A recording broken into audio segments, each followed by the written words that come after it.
Let's get some perspective now from the Kurdish side tonight. Joining me here in studio is Karwan Zebari, the acting representative of the Kurdistan Regional Government in the U.S. Thank you for being here. Pleasure to be back. Can you give us an update from a Kurdish perspective about Erbil, about the defense against ISIS terrorists? Sure. So as you saw from the previous segments, the ISIS have gained a lot of momentum and a lot of ground. How this was possible was as a result of the 4 military divisions of the Iraqi security forces melting away on June 9 and June 10. They were able to capture a lot of these military equipment. And with that, they were able to come back and reinforce and attack the Peshmerga forces. Today, the Peshmerga forces are stretched across 1,035 kilometers with ISIS. We used to share all of this with Iraqi security forces. Today, only 15 of that is shared with the Iraqi security forces. So they are better equipped, and they have a lot of forces helping them. We asked people following us on Twitter to send in some questions for you. One of them, Leslie, writes in, what, if any, aid is the Kurdish military receiving from the U.S.? And if you're not getting any, what would you request? Military equipment. So first of all, are you getting any? We have, to this point, we have not received any U.S. military equipment. Any?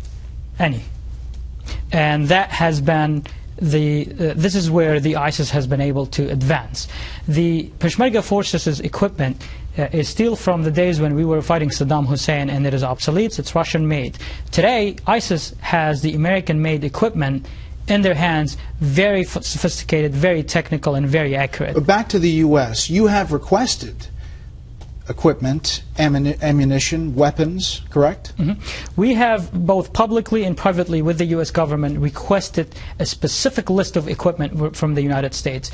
That, to this point, as of a few hours ago, I was getting updates, still nothing delivered to the ground, to the Peshmerga forces. What would you request specifically now? Obviously, they're starting to provide some air cover. What are you requesting? Well, there is a joint operations center, American Joint Operations Center, that's set up in Erbil ever since June 9, fall of Mosul. And they have been assessing, they have been talking to our commanders on the ground, and they have been collecting data from the front lines as to what these needs are of the Peshmerga forces. So they have their list, and we have given them our list. They've got their assessments. The Pentagon assessment came back about a week ago, and they know exactly what the Peshmerga forces need today. So did the Kurds get any U.S. equipment that was left behind? Very good question. When the U.S. military was getting ready to pull out, there was an earmark worth of about $200 million worth of dollars of U.S. equipment that was going to be left behind for the Iraqi security forces, and a portion of that was going to be for the Kurds. The Kurdish share was worth $200 million. It was given to the leadership in Baghdad, Prime Minister Maliki. It was put in the Balad air base and Taji. It never got delivered to the Peshmerga forces. Had that been delivered today, Peshmerga forces would have been able to withstand the forces. Is there any credible force besides the Peshmerga able to take on ISIS? Quite frankly, what we have seen with the Iraqi security forces, we didn't see that commitment, that will, and the capability. The Peshmerga forces are committed. They believe in the cause. They're veteran and they're experienced, and they want to make sure that the people that they are fighting for are protected. Unlike what we have seen in Mosul in the 4 divisions that had melted away. So I believe Peshmerga forces are your credible, friendly allies in the region, forces that could attack ISIS and put them back. Just to be clear, you're not asking for U.S. boots on the ground, are you? There are boots on the ground already, and these are Peshmerga forces that are doing the fighting. We're not asking for American boots on the ground. We leave that to the American government to decide what they want to do. We are asking for intelligence sharing and equipment. We will do the fighting. This is our fight. This is our people being held captive in some of these towns in Sinjar and others that are being massacred by the minute.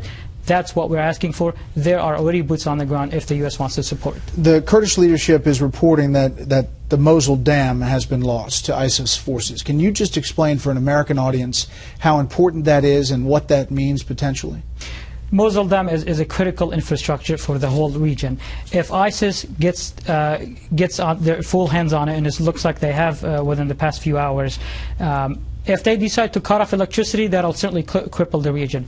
If they decide to blow it up, this could send waves as high as 63 feet all the way down to Baghdad. You would see floods. So this could be disastrous for all the region and towns and cities in the surrounding this town. Do you have a sense of what ISIS wants? Quite frankly, if we could figure out what ISIS wants, but let's look at what their name stands for. Islamic State in Iraq and Levant. Levant really covers the whole region. They want to basically overthrow all these governments. And set up a caliphate. Pretty much, exactly. Now they've changed their names to Islamic Caliphate. So what does Levant cover? It covers all of Jordan, all of Syria, all of Iraq, certainly all the way up until Tel Aviv.